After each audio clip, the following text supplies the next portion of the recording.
नमस्कार दोस्तों, स्वागत है आपका स्टडी फॉर सिविल सर्विसेज में। ये है बिहार 2024-25 का कंप्लीट बजट है। ये बजट के मोस्ट इंपॉर्टेंट फैक्ट्स हैं बिहार 2024-25 के, जो कि बीपीएससी की आने वाली परीक्षा के लिए बेहद जरूरी हो सकते हैं, बिहार एसआई के लिए हो सकते हैं, और प्लस बिहार के जितने भी एग्जाम्स आने वाले हैं उन सभी के लिए ये वीडियो बहुत जरूरी हो सकता है। बिहार बजट 2024-25 के मोस्ट इंपॉर्टेंट वो सारे फैक्ट जो एग्जाम में जिनसे क्वेश्चन डायरेक्टली इनडायरेक्टली बन सकते हैं, सारी चीजें डिटेल एनालिसिस करी गई है और उतना ही लिया गया है जितना एग्जाम के लिए रेलेवेंट है। फालतू चीजें कुछ भी नहीं है, सिर्फ उतना है जितना एग्जाम के लिए जरूरी है। बिहार बजट 2024-25 के पॉइंट्स पढ़ना, ठीक है। इस वीडियो को पूरा देख डालिए। बाकी 70th बीपीएससी की अगर आपको अभी से भी सिलेक्शन की तैयारी करनी है, सिर्फ कट ऑफ निकालने वाली, देखिए प्री में क्या होता है, स्टेट पीसीएस जैसे बीपीएससी है उसका पीटी आपको सिर्फ किसी तरह कट ऑफ क्लियर करना है, पीटी में टॉप नहीं करना है, ठीक है। क्योंकि जो रैंकिंग होती है, जो भी पोस्ट मिलेगी आपको उसमें, वो मेंस प्लस इंटरव्यू के मार्क्स टोटल करके मेंस प्लस इंटरव्यू के बेसिस पे होती है। पीटी क्या है, सिर्फ एक एलिमिनेशन स्टेज है, सिर्फ इसका आपको कट ऑफ क्लियर करना है। बीपीएससी में स्टडी फॉर सिविल सर्विसेज से रैंक 1 रैंक 2 तक जा चुकी है। बाकायदा जो है मेरे पॉडकास्ट वगैरह भी हैं, आप देख सकते हैं। स्टडी फॉर सिविल सर्विसेज के जो है हमारे प्लेलिस्ट वाली लिस्ट में बीपीएससी के कई सारे toppers study for civil services से निकल चुके हैं। 70th बीपीएससी में अगर आपको सिर्फ और सिर्फ इतने जितना भी टाइम बचा हुआ है उसमें कट ऑफ निकालने वाली तैयारी करनी है, तो बीपीएससी का selection material study for civil services का 70th बीपीएससी का प्लस पेड क्विज और टेस्ट सीरीज, ये तीनों चीजें कर लें, पढ़ाई कर लें। Selection material plus paid group के जो एक्सक्लूसिवली रिकॉर्डेड वीडियोस हैं, प्लस जो है पेड क्विज पूरी लगा डालें। टेस्ट सीरीज जरूर लगा लीजिएगा। देखिए test series study for civil services एकदम fresh, exam oriented, latest trend pattern के हिसाब से बनाता है। बाकी आप किसी भी कोचिंग की टेस्ट सीरीज ले लें, वो लोग सिर्फ और सिर्फ पीवाईक्यू वगैरह को टेस्ट सीरीज के फॉर्म में देते हैं। स्टडी फॉर सिविल सर्विसेज हर बार एग्जाम की डिमांड के हिसाब से लेटेस्ट ट्रेंड पैटर्न को फॉलो करते हुए ऑफिशियल सिलेबस प्लस पीवाईक्यू के हिसाब से जो लेटेस्ट ट्रेंड चल रहा है उसके हिसाब से हर बार फ्रेश टेस्ट सीरीज जो है हम देते हैं आपको। बीपीएससी के सिलेबस को 3 आयाम पे हम खत्म करते हैं। पहला है selection material plus paid group के रिकॉर्डेड वीडियोस जो एक्सक्लूसिवली पेड ग्रुप वालों को दिए जाएंगे। दूसरा है पेड क्विज, पूरे सिलेबस के मोस्ट एक्सपेक्टेड क्वेश्चंस की वहां प्रैक्टिस कराते हैं, लेकिन इसमें इजी टू मॉडरेट होती है। और प्लस पूरे सिलेबस के easy to moderate, tough, analytical, conceptual, factual जैसे भी क्वेश्चन हो उसके लिए बाकायदा हमारी कॉम्प्रिहेंसिव टेस्ट सीरीज बनती है, उसको जरूर आप लगा लीजिएगा। टेस्ट सीरीज का जो है पैकेज आपको हमारे ऐप में मिल सकता है, वहां पेड टेस्ट सीरीज में जाइए, स्टडी फॉर सिविल सर्विसेज का ऐप ज्वाइन करके इंस्टॉल करके टोटल वाला जो सिलेक्शन मटेरियल है वो भी आपको जो है मिल सकता है ऐप में। पेड क्विज के लिए आप हमारे नंबर पे कॉल करके पेड क्विज ज्वाइन कर सकते हैं, या फिर हमारा टेलीग्राम ग्रुप भी ज्वाइन कर सकते हैं। उसमें selection material, paid quiz, test series तीनों मिल सकता है एक साथ। तो बीपीएससी 70th की सिर्फ कट ऑफ निकालने वाली तैयारी करनी है तो सिर्फ और सिर्फ स्टडी फॉर सिविल सर्विसेज का selection material, paid quiz, test series और पेड ग्रुप के एक्सक्लूसिवली रिकॉर्डेड वीडियोस देख डालिए। पीवाईक्यू भी सिर्फ उतना पढ़ना है जितना हमने दिया हुआ है पेड ग्रुप में, बस।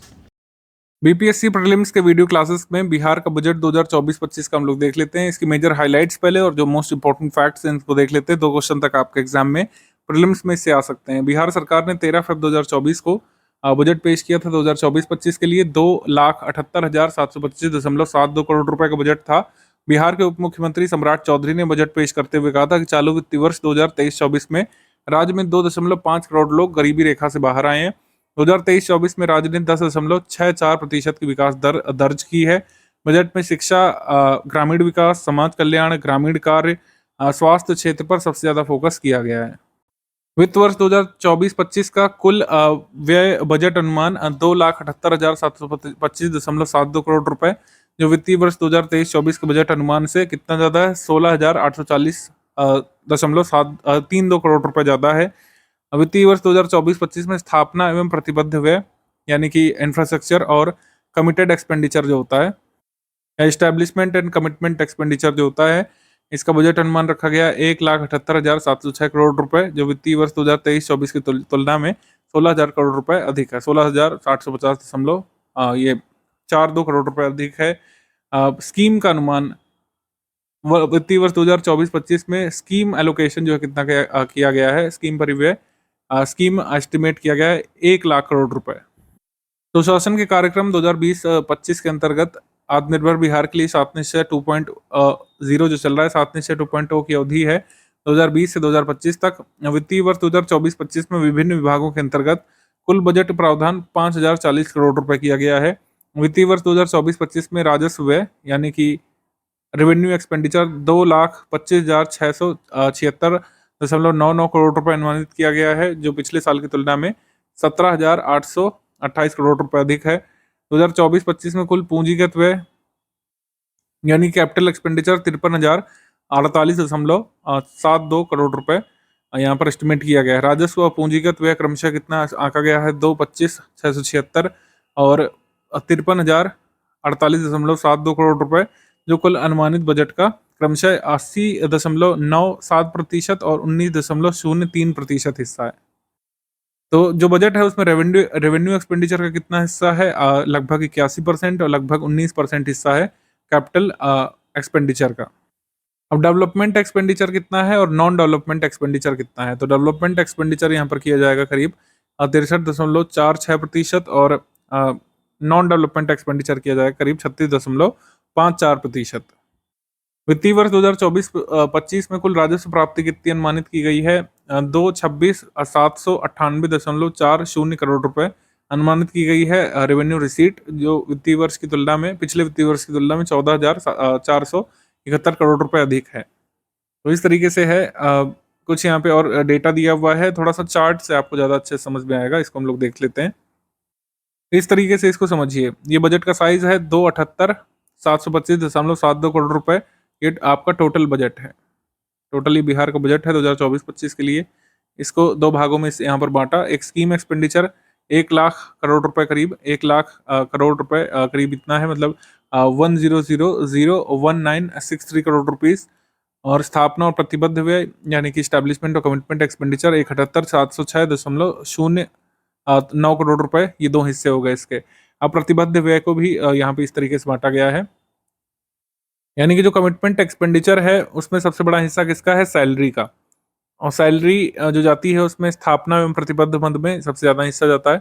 तो प्रतिबद्ध व्यय यानी कमिटमेंट एक्सपेंडिचर में सबसे बड़ा हिस्सा सैलरी का, दूसरा हिस्सा यहाँ पे पेंशन देने का, फिर ब्याज का भुगतान करने का और लोक ऋण अदायगी का चौथा हिस्सा सबसे बड़ा, मतलब दूसरा सबसे बड़ा हिस्सा पेंशन का, तीसरा सबसे बड़ा हिस्सा लोक ऋण अदायगी का और चौथा सबसे बड़ा हिस्सा ब्याज भुगतान का। तो ये कितना आ रहा है, 1,46,531.86 करोड़ रुपए यहाँ पर कमिटमेंट एक्सपेंडिचर आ रहा है। फिर कुल प्राप्तियां, राजस्व प्राप्तियां पर पूंजीगत प्राप्तियां 278,925.72 करोड़ रुपए ये होना चाहिए। तो इसमें रेवेन्यू रिसीट कितनी है, 226,798.40 करोड़। केंद्र से प्राप्त राजस्व कितना है, 1,62,172.54 करोड़ रुपए। केंद्र सरकार से प्राप्त करों में हिस्सेदारी 1,13,011.92 करोड़ रुपए। केंद्र सरकार से प्राप्त ग्रांट कितना है, 52,160.62 करोड़ रुपए। राज्य के अपने राजस्व में, जैसे राज्य का कर राजस्व कितना है, 54,300 करोड़ रुपए। राज्य के गैर कर राजस्व 7,325.86 करोड़ रुपए। राज्य के कर राजस्व से भिन्न स्रोत कौन से हैं, उसमें सबसे बड़ा स्रोत है वाणिज्य कर। राज्य के कर राजस्व से विभिन्न स्रोत में वाणिज्य कर का हिस्सा सबसे ज्यादा है, कॉमर्शियल टैक्स सबसे ज्यादा यहाँ पे योगदान करता है। दूसरा सबसे बड़ा हिस्सा स्टाम्प और निबंधन शुल्क से, स्टाम्प एवं रजिस्ट्रेशन टैक्स से, फिर परिवहन कर से आता है, और फिर आता है यहाँ पर खनन से। ठीक है, खनन से आता है 3,500 करोड़ रुपए करीब। और फिर आता है यहाँ पे आपका ब्याज प्राप्तियों से, फिर आता है यहाँ पर भू राजस्व से, इस तरीके से कर यहाँ पर आता है। अन्य मदों से प्राप्तियां 2,221 करोड़ रुपए। पूंजीगत प्राप्तियों में क्या क्या आता है, उधार और कर्ज की वापसी। पूंजीगत प्राप्तियों में उधार और कर्ज की वापसी जो आती है। और कुल व्यय जिसमें राजस्व व्यय, जिसमें वेतन, सहायक अनुदान, वेतन के अलावा सहायक अनुदान, परिसंपत्तियों के निर्माण, पेंशन, ब्याज भुगतान, ये सब इसमें आ जाएगा। और फिर छात्रवृत्ति, सब्सिडी, आपदा में नगद वस्तु राहत, मद अनुरक्षण और मरम्मत, अन्य व्यय। पूंजीगत व्यय में क्या आ जाएगा, पूंजीगत परिव्यय, लोक ऋण, कर्जे और उधार, ये सब आ जाएंगे। राजस्व बचत यानी राजस्व प्राप्तियां माइनस राजस्व व्यय। तो इसमें जो है राजस्व बचत जितनी रेवेन्यू सेविंग्स यानी राजस्व बचत कितना है, यहाँ पे देखिए आंकड़ा लिख भी दिया हमने। वित्तीय वर्ष 2024-25 में 1121.41 करोड़ रुपए का राजस्व बचत रहने का अनुमान है, जो सकल राज्य घरेलू उत्पाद यानी कि जीएसडीपी का कुल कितना परसेंट है, 0.11% यहाँ पर रेवेन्यू सेविंग है जीएसडीपी की। और वित्तीय वर्ष 2024-25 में 29,095.42 करोड़ रुपए का राजकोषीय घाटा हुआ है, रेवेन्यू डिफिसिट, जो सकल घरेलू उत्पाद का कितना परसेंट है, revenue deficit percentage of GSDP कितना है, 2.98%। ये आंकड़ा जो हाईलाइटेड दिया है ये बहुत इंपॉर्टेंट है एग्जाम के लिए। ऐसे ही पूछा जाएगा बजट 2024-25 में बिहार के लिए जो रेवेन्यू डिफिसिट रहा है वो कुल बजट का मतलब कुल जीएसडीपी का कितना है, बिहार के जीएसडीपी का राजकोषीय घाटा कितना है, 2.98%। और पब्लिक डेट यानी लोक ऋण कितना है, लोक ऋण 2,97,908 करोड़ रुपए, 908.99 करोड़ रुपए है। ये कितना है, ये जीएसडीपी का है 31.51%।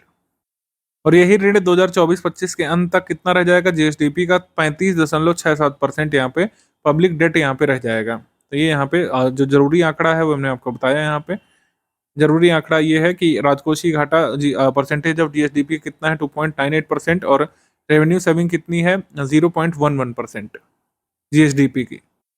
ये चार्ट जरूरी है, इससे क्वेश्चन आ जाते हैं कई बार। रुपया कहाँ से आता है, तो बिहार के पास रुपया कहाँ से आता है, 40%, 40.52%, यानी सबसे बड़ा जो शेयर है।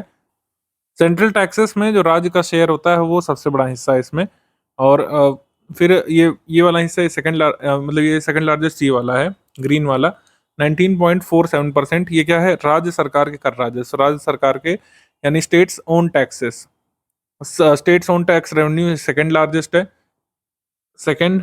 और थर्ड क्या है, थर्ड यहाँ पर है केंद्र सरकार से प्राप्त सहायता अनुदान यानी कि सेंट्रल असिस्टेंस, यानी सेंट्रल से जो ग्रांट और असिस्टेंस आते हैं वो। और फिर चौथा सबसे बड़ा हिस्सा किसका है, लोक ऋण यानी कि पब्लिक डेट। पब्लिक डेट ये फोर्थ लार्जेस्ट है, फोर्थ। ये 2.63% क्या है, 2.63% है यहाँ पर आपका राज्य का कर भिन्न राजस्व यानी कि नॉन टैक्स स्टेट्स रेवेन्यू। रुपया कहाँ खर्चा होता है सबसे ज्यादा, रुपया सबसे ज्यादा बिहार सरकार खर्चा करती है यहाँ पे सोशल सर्विसेज में, सोशल सर्विसेज में, सोशल सर्विसेज में बिहार सबसे ज्यादा पैसा खर्च करती है। और फिर बिहार सेकंड नंबर पर खर्चा करता है सबसे ज्यादा यहाँ पर सामान्य सेवाओं में यानी कि जनरल सर्विसेज में, जनरल सर्विसेज और सोशल सर्विसेज में सबसे ज्यादा खर्चा। फिर थर्ड लार्जेस्ट यहाँ पर है इकोनॉमिक सर्विसेज में, इस तरीके से लिखा हुआ है। बाद में यहाँ पे इस तरीके से दिया हुआ है केंद्रीय करों में राज्य का अंश सबसे ज्यादा, फिर राज्य सरकार के कर राजस्व, केंद्र सरकार से प्राप्त सहायता अनुदान, फिर लोक ऋण, फिर राज्य का कर भिन्न राजस्व। रुपया कहाँ जाता है, सोशल सर्विसेज में, फिर जनरल सर्विसेज में, फिर इकोनॉमिक सर्विसेज में, लोक ऋण की वापसी में, और ऋण और पेशगियों में 5वें नंबर पे खर्चा होता है। सबसे ज्यादा एलोकेशन किसको पहुंचा है, परसेंटेज वाइज सबसे ज्यादा एलोकेशन पहुंचा है यहाँ पे शिक्षा विभाग को, सबसे बड़ा एलोकेशन शिक्षा विभाग को, फिर ग्रामीण विकास विभाग को पहुंचा है, फिर यहाँ पे पहुंचा है समाज कल्याण विभाग को, और फिर ग्रामीण कार्य विभाग को। ये 4 हैं, टॉप 4 इतना काफी है, ठीक है। फिर स्वास्थ्य विभाग को यहाँ पे 5वें नंबर पे रखा गया है। ये टॉप 5 विभाग जहाँ पर स्कीम एक्सपेंडिचर, यहाँ पर टोटल बजट की नहीं बात कर रहे हैं, स्कीम एक्सपेंडिचर सबसे ज्यादा खर्चा शिक्षा विभाग पर, फिर ग्रामीण विकास पर, फिर समाज कल्याण, फिर ग्रामीण कार्य, फिर स्वास्थ्य। राजस्व प्राप्ति से राजस्व को घटाने के बाद अवशेष राशि राजस्व बचत होती है। राजस्व प्राप्ति से राजस्व व्यय को घटाने के बाद प्राप्त जो राशि होती है उसको रेवेन्यू सेविंग्स बोलते हैं, यानी राजस्व बचत बोलते हैं। और ये कितनी है, ये इतनी है 1121.41 करोड़ रुपए। राजस्व अधिशेष का उपयोग भौतिक अवसंरचना में निवेश या सड़क, भवन, बिजली, विद्यालय, स्वास्थ्य केंद्र, सिंचाई योजनाओं के लिए होता है। हमने कैसे निकाला राजस्व व्यय, जो है राजस्व व्यय ये है 225,676.99 करोड़ रुपए। और राजस्व प्राप्ति कितनी, 226,798.40 करोड़ रुपए। अब इसी से जो हमने माइनस कर दिया वही यहाँ पे निकल आया है रेवेन्यू सेविंग्स। राजकोषीय घाटा में क्या होता है, कुल व्यय से राजस्व प्राप्तियों, ऋणों की वसूली और ऋणों की वापसी को घटाने के पश्चात जो राशि बचती है उसे राजकोषीय घाटा यानी रेवेन्यू डेफिसिट कहा जाता है। रेवेन्यू डेफिसिट जीएसडीपी का कितना परसेंट निकला है, 2.98%। पूंजीगत परिव्यय की बात करें तो संपत्तियों के सृजन सुदृढ़ीकरण पर जो राशि व्यय की जाती है उसे पूंजीगत परिव्यय बोलते हैं, यानी कैपिटल एक्सपेंडिचर बोलते हैं। कैपिटल एक्सपेंडिचर 29,257.31 करोड़ रुपए खर्चा होगा। मतलब ये 2023-24 में इतना खर्चा किए जाने का अनुमान था और इसमें कितना हो गया है, 29,415.91 करोड़ रुपए यहाँ पे खर्चा होगा। किसी भी राज्य की या देश की फिस्कल हेल्थ इस बात पर भी डिपेंड करती है कि अपनी फिस्कल पॉलिसी में वो किस तरीके से डेट मैनेजमेंट करते हैं। तो डेट मैनेजमेंट अच्छे तरीके से हो रहा है बिहार राज्य में, ऐसा कहा गया है, क्योंकि बिहार राजकोषीय उत्तरदायित्व और बजट प्रबंधन अधिनियम, बिहार का जो एफआरएमबी एक्ट है, ये कब आया था? 2006 में आया था। 12th फाइनेंस कमीशन के रिकमेंडेशन पर 2006 में बिहार ने अपना एफआरएमबी एक्ट लागू किया था। अलग अलग स्टेट्स ने किया है, जैसे 2005 में शायद किया है उत्तराखंड ने। बिहार का एफआरएमबी एक्ट जो है 18 फ़रवरी 2006 से लागू माना जाता है। ये एक स्टैटिक फैक्ट के रूप में ध्यान रख सकते हैं, ठीक है। हालांकि जो राज्यपाल ने एसेंट दिया था 1 अप्रैल 2006 को दिया था, लेकिन इसको 18 फ़रवरी 2006 से लागू माना जाता है बिहार के एफआरएमबी एक्ट को। राजकोषीय घाटे के अंतर्गत ही ऋण लिया जाना होता है। ऋण की अधिसीमा भारत सरकार द्वारा तय की जाती है, जो अभी तक अधिसूचित नहीं की गई है। 2024-25 का सकल राज्य घरेलू उत्पाद, जिसका आधार वर्ष 2011-12 है, मतलब जीएसडीपी, बेस ईयर के आधार पर 2011-12 के आधार पर 9,76,514 करोड़ रुपए की है बिहार की जीएसडीपी। और जीएसडीपी पर जो ऋण है, जो पब्लिक डेट का परसेंटेज है बिहार की जीएसडीपी पर, ये अभी तो 30.51% है, और जो है लास्ट ईयर कितना था? लास्ट ईयर था 31.27%।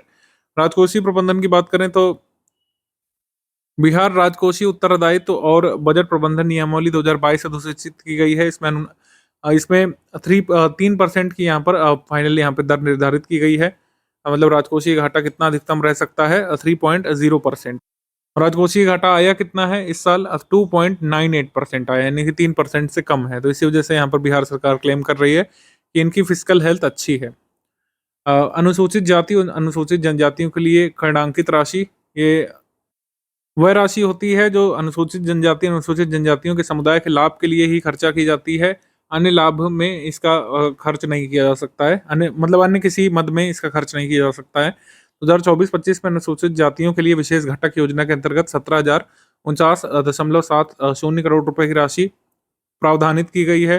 2024-25 में अनुसूचित जनजातियों के लिए विशेष घटक योजना के तहत 1443.95 करोड़ रुपए की राशि यहाँ पर प्रावधानित की गई है।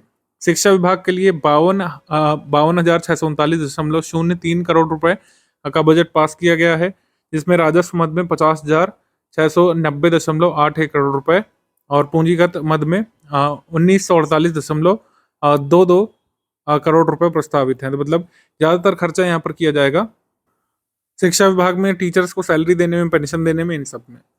स्वास्थ्य विभाग की बात करें तो इतनी राशि गई है। राशि एकदम से ध्यान रखने की जरूरत नहीं है, परसेंटेज वाइज जो मैंने बताया उतना ही काफ़ी है। जैसे ये परसेंटेज स्कीम एलोकेशन में, ये स्कीम एलोकेशन में 22.20% ये शिक्षा विभाग को, फिर ग्राम विकास को, फिर समाज कल्याण विभाग को, फिर ग्रामीण कार्य विभाग को, और फिर स्वास्थ्य विभाग को। इस तरीके से राज्य की वित्तीय स्थिति बेहतर है, जो कि निम्नलिखित राजकोषीय उपलब्धियों द्वारा प्रदर्शित हो रही है। 2022-23 में राजकोषीय घाटा सकल घरेलू उत्पाद का 5.97% यहाँ पे रहा था, जो 3.5% की निर्धारित अधिसीमा से अधिक था। इस वृद्धि के कारण 2022-23 में ब्याज रहित ऋण में 8455.85 करोड़ रुपए प्राप्त होना हुआ था, और पूर्व वर्षों के उच्चंत लेखा का समेकित निधि में सामंजन होना आदि, इस वजह से ये कम हुआ है। मतलब ये कह रहे हैं कि 2022-23 में सरकार ने कर्ज ज्यादा लिया था, इस वजह से ये राजकोषीय घाटा अधिक हो गया था।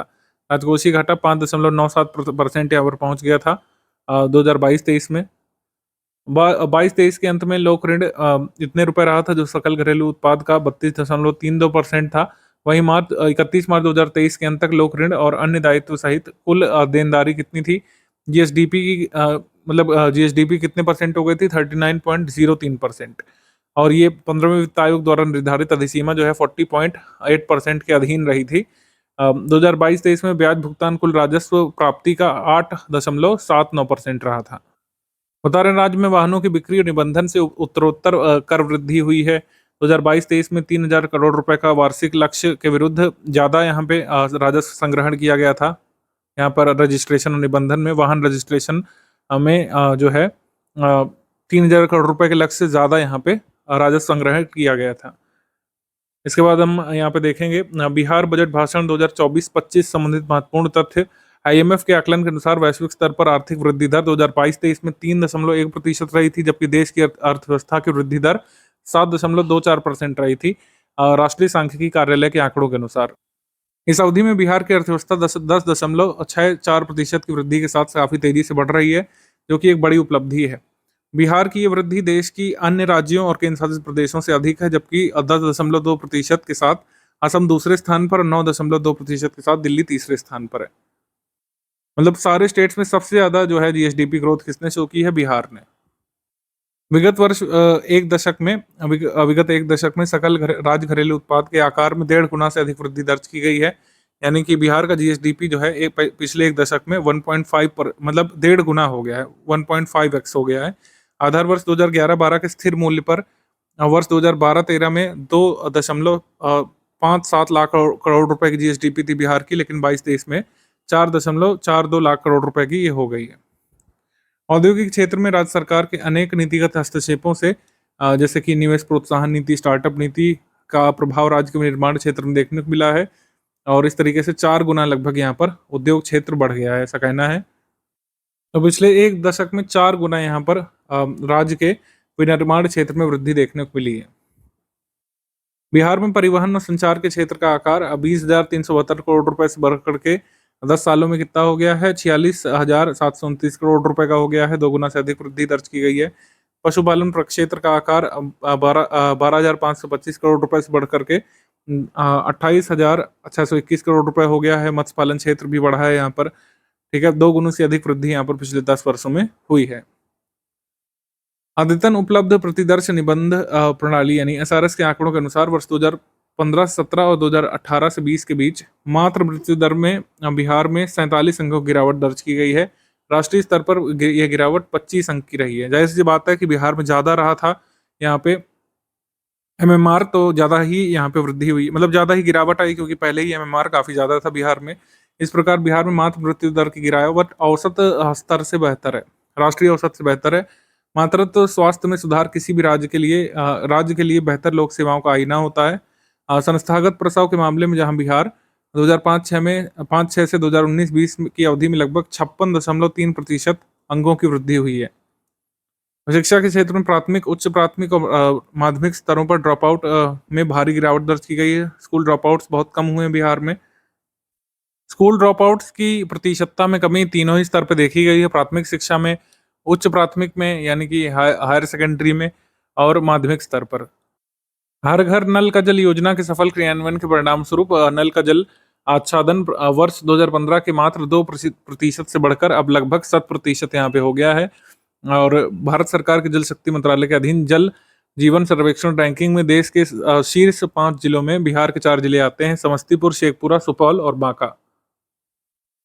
नीति आयोग की रिपोर्ट के अनुसार बिहार की आर्थिक सामाजिक क्षेत्रों में नीतिगत सुधार के फलस्वरूप वर्ष 2015-16 का बहुआयामी निर्धनता सूचकांक 51.89% से घट करके 2019-21 में 33.79% हो गया है।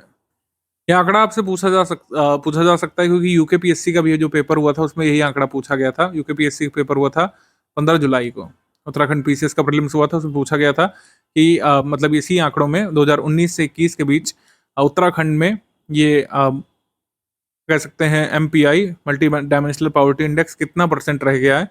बिहार में 33.79%, और पहले कितना था 2015-16 में? 51.89% था। गरीबी दर में गिरावट दर्ज करने वाले राज्यों में बिहार सर्वोपरि है। इस अवधि में बिहार में गरीबी दर में 18.13% अंकों की गिरावट दर्ज की गई है। पूरे देश में मात्र 9.89% की गिरावट दर्ज की गई है। और कितने लोग गरीबी रेखा से बाहर आए हैं? 2.25 करोड़ लोग गरीबी रेखा से बाहर आए हैं। ग्रामीण अर्थव्यवस्था को सुदृढ़ करने के लिए राज्य सरकार ने चतुर्थ कृषि रोड मैप लागू किया है, जिसकी अवधि कितनी है? 2023 से 28 है। ध्यान रखिएगा, कृषि रोड मैप की अवधि 2023 से 28 है। इसको स्वयं द्रौपदी मुर्मू जी ने लॉन्च किया था। कृषि क्षेत्र में खाद्यान्न का रिकॉर्ड उत्पादन करने के लिए 197.36 लाख मीट्रिक टन उत्पादन करने के लिए भारत सरकार के कृषि एवं किसान कल्याण मंत्रालय द्वारा बिहार को प्रतिष्ठित एग्रीकल्चर लीडरशिप अवार्ड्स द्वारा सम्मानित किया गया था।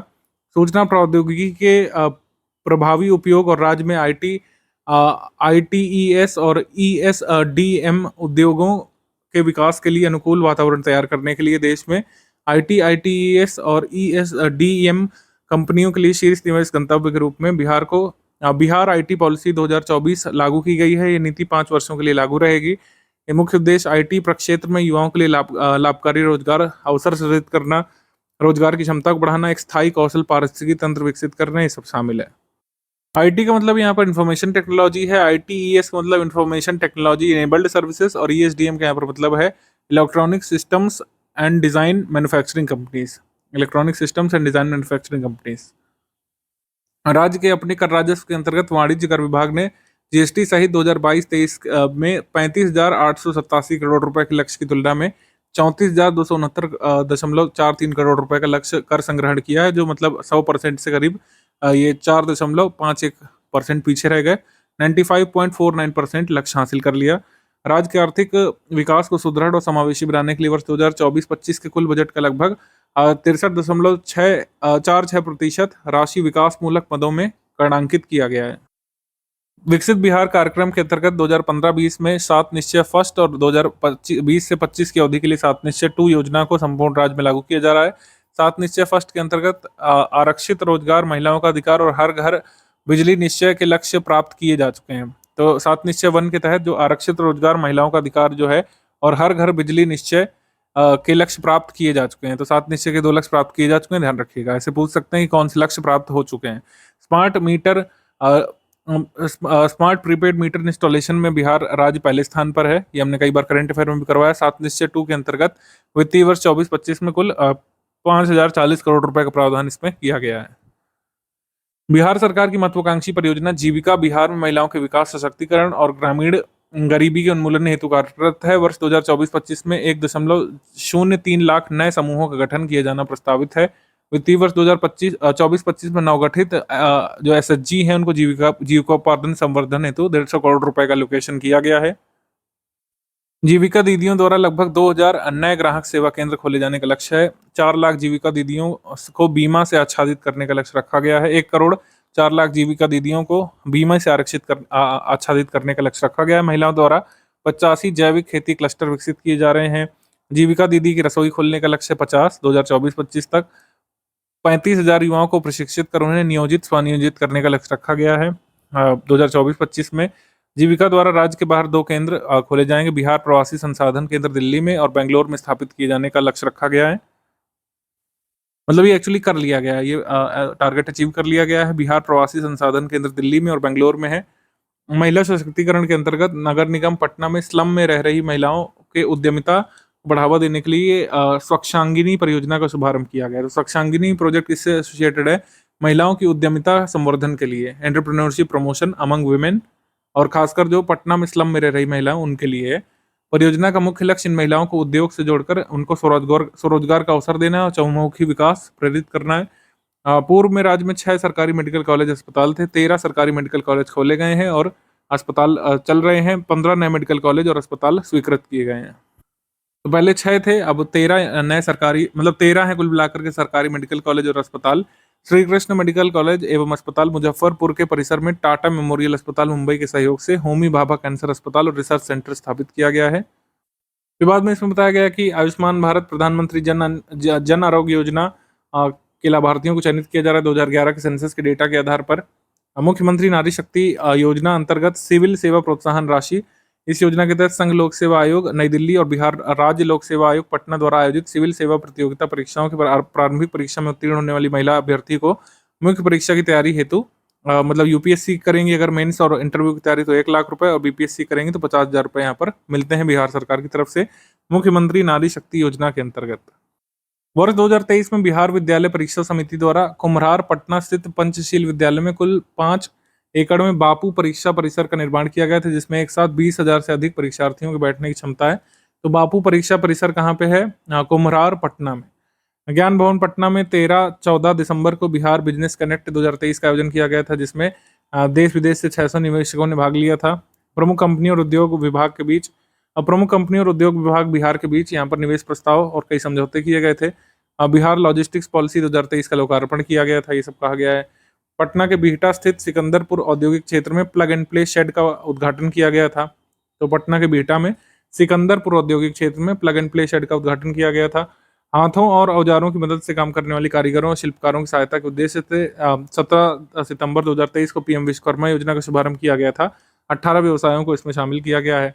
पीएम विश्वकर्मा पर एक अलग से मैंने वीडियो भी दिया है आपको पेड ग्रुप वालों को टेलीग्राम में, आपने देख लिया होगा, नहीं तो आगे अभी जोड़ देंगे इसको आगे क्लासेस में।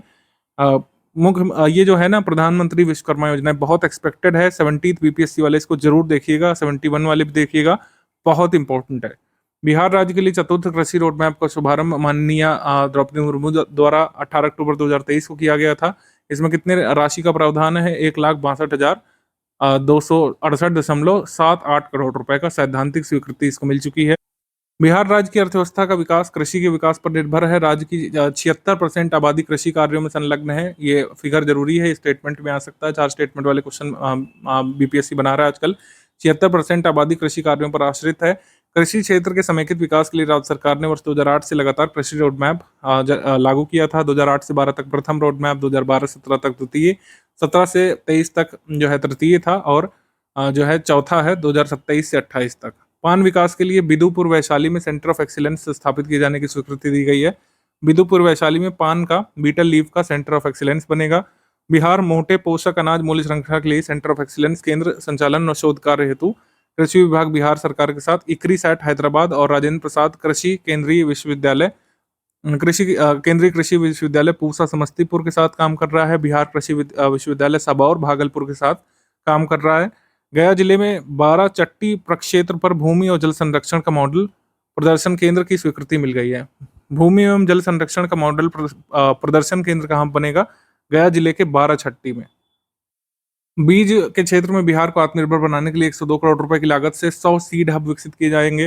राज्य सरकार द्वारा गंगा नदी के दोनों किनारों के 13 जिलों में जैविक कॉरिडोर की स्थापना की गई है। तो गंगा किनारे जो जिले हैं, ठीक है, गंगा नदी के दोनों किनारों के 13 जिलों पर जैविक कॉरिडोर बनाए जा रहे हैं। कृषि रोड मैप के माध्यम से दुग्ध, अंडा, मांस उत्पादन में लगातार बढ़ोतरी हासिल की जा रही है। 100 प्रथम वर्गीय पशु चिकित्सालय सह आवास निर्माण की स्वीकृति दे दी गई है। बिहार में प्रति व्यक्ति वर्ष मत्स्य की उपलब्धता 6.64 किलोग्राम है, और नवंबर माह तक 5.93 लाख मीट्रिक टन मछली का उत्पादन हुआ था। वित्तीय वर्ष 2023-24 में मुख्यमंत्री उद्यमी योजना के अंतर्गत मुख्यमंत्री अल्पसंख्यक उद्यमी योजना की शुरुआत की गई थी।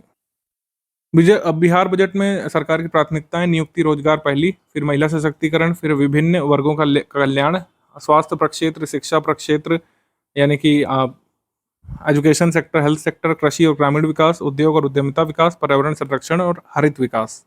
बिहार बजट यहाँ से खत्म होता है। अब बिहार इकोनॉमिक सर्वे हम देखेंगे आगे क्लासेस में।